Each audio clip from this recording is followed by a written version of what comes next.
はい、今回は牡蠣とマヨネーズで作る簡単な牡蠣のマヨ焼きです。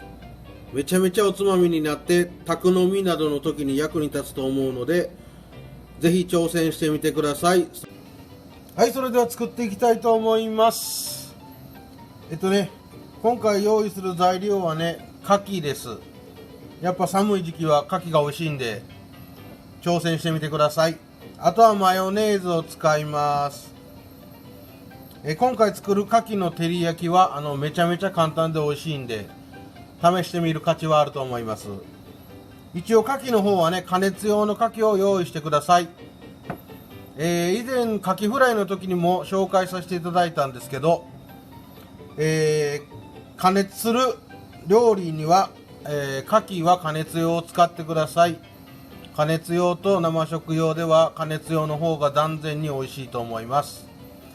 それでは作ってみたいと思います。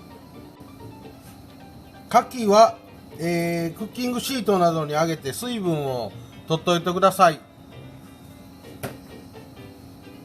ここにお塩一つまみとブラックペッパーを振って全体的に混ぜ合わせてなじませてください。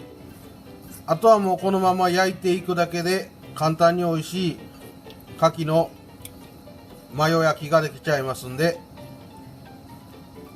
見てください。まずはフライパンを熱して油を引いてください。フライパンが温まったら先ほど下処理した牡蠣を入れていきます。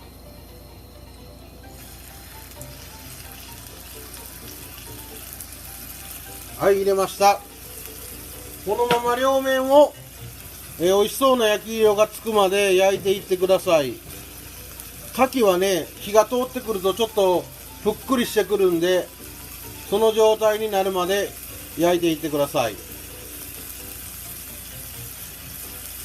はい、こんな感じで牡蠣が少しね縮んでぷっくりして美味しそうな焼き色がついたらマヨネーズを入れます。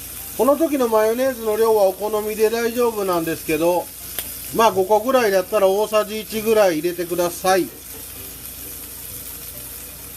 あとはこのまま一気に混ぜ合わせるだけです。マヨネーズがね熱で溶けて全体的に牡蠣に絡んだら出来上がりです。マヨネーズを入れると焦げやすくなるので注意してください。こんな感じでマヨネーズが溶けて全体的に絡んだら完成です。はい、あとはお好みでサラダなんかと一緒に盛り付けて完成です。牡蠣に塩コショウしてマヨネーズで焼くだけなので簡単でめちゃめちゃ美味しいので試してみてください。今日もありがとうございました。